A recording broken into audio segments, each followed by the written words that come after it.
हम बिहार का प्रचार कर दे। आजकल तेजस्वी वहाँ बहुत मोहबाएँ हैं, तो हम सुनिए इन्हीं के मार्फत कह रहे हैं बिहार के लिए कि निकाल दे लेन चचा अब का करबा, निकाल दे लेन चचा अब का करबा, निकाल दे लेन चचा अब का करबा, निकाल दे लेन चचा अब का करबा, हे तेजस्वी बच्चा अब का करबा, निकाल दे लेन चचा अब का करबा। बस इतने से बिहार निपट जाई। और हम यहाँ से चालू होते हैं, भाजपा के खिलाफ पढ़ नहीं सकते क्योंकि भाजपा का राज प्रदेश में है, देश में है, मगर पढ़ने का मन है तो पढ़ दें सर। देखिए ये ओरिजिनल पंक्ति गप मारे बड़े बहुत हैं। या कि वीर रस का कवि पढ़ दे के पाकिस्तान का सीना फाड़ देंगे, रावलपिंडी में झंडा गाड़ देंगे। काहे गाड़ देबो भाई साहब, यहाँ जगह कम है का? जोन काम यहाँ करे चाहिए नहीं, सीधे वही रावलपिंडी झगड़े की जड़। और एक टिप्पणी पर आपकी तालियां उठें कि नापाक सरजमी पर पाक तिरंगा झंडा नहीं फहराया जाता। यहाँ से अब पढ़ रहा हूँ और सुनिएगा आप। जो थोड़ा सा इधर उधर की मानसिकता के होंगे कि राजनीतिक दल के, वो अपनी मानसिकता थोड़ा सा दूर रखेंगे। हालांकि मैं भी संस्कार से भाजपाई हूँ, लेकिन इस सरस्वती के मंच पर जो कहूँगा सच कहूँगा, सच के सिवा कुछ नहीं कहूँगा। जिसको बात बुरी लगे और महफिल से हट जाए। जो हैं पढ़े लिखे वो सब हैं संतरी बने, जो हैं पढ़े लिखे वो सब हैं संतरी बने, अपराधी माफिया हैं जो वो मंत्री बने, अपराधी माफिया हैं जो वो मंत्री बने, जो हैं पढ़े लिखे वो सब हैं संतरी बने, जिसने विवाह करके अपनी पत्नी छोड़ दी, जिसने विवाह करके अपनी पत्नी छोड़ दी, वो अपने देश में प्रधानमंत्री। देखिए ओरिजिनल पोइट्री है ये, इसमें कोई गप थोड़ी है। देखिए उत्तर प्रदेश में एक चचा थे, जो भूत सरकार थी, भूतपूर्व सरकार, उसमें एक चचा थे। एक दिन राजनीति में, एक दिन खिसिया के मुख्यमंत्री से कह दिया, बहन तो राजनीति में बच्चा हो। इतना सुनता है बच्चवा करके खड़ा हो गया, चचा को हारी मानना पड़ा।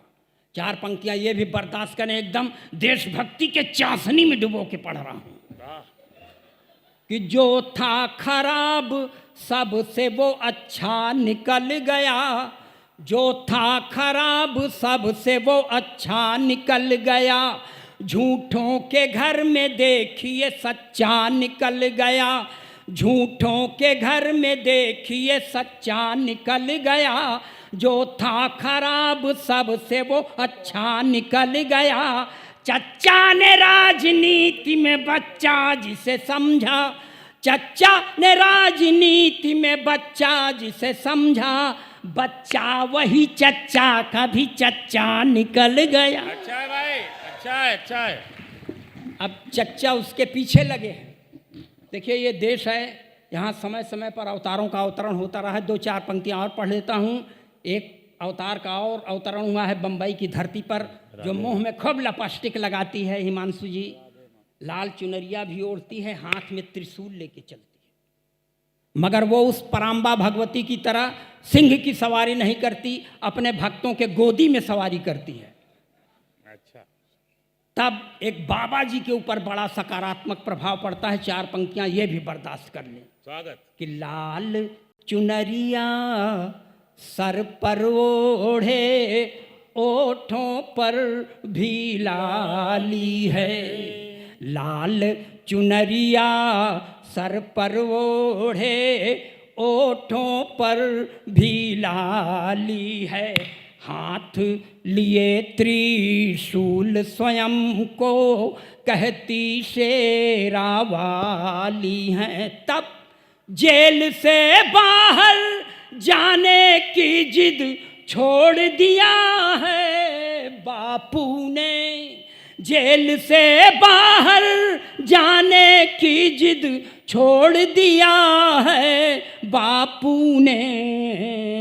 जब से सुना है राधे माँ भी जेल में आने वाली।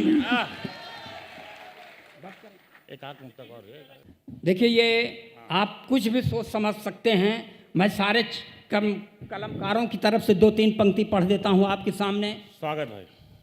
इन पर आप हमारा हौसला बढ़ाइएगा, इसलिए पढ़ता हूँ कि छाह में क्यों जल रहा तन, आहा, छाह में क्यों जल रहा तन, धूप में रहता मगन मन, धूप में रहता मगन मन, छाह में क्यों जल रहा तन, खुशियों से ज़्यादा की गम की बंदगी, खुशियों से ज़्यादा की गम की बंदगी है, ऐसी है अलमस्त अपनी जिंदगी। बहुत अच्छे अखिलेश भाई। ऐसी है अलमस्त अपनी जिंदगी। खूबसूरत गीत है भाई। इसका कई पद हैं, आखिरी पद पढ़ता हूँ बस। स्वागत स्वागत। हम लोग क्या चाहते हैं आप लोगों से, एक ही चाहत जहाँ से हाँ, रुखसती हो जब यहाँ से, रुखसती हो जब यहाँ से, बस यही चाहत जहाँ से, आँख में उतरे नहीं शर्मिंदगी, आँख में उतरे नहीं शर्मिंदगी है, ऐसी है अलमस्त अपनी जिंदगी। बहुत अच्छे, वाह।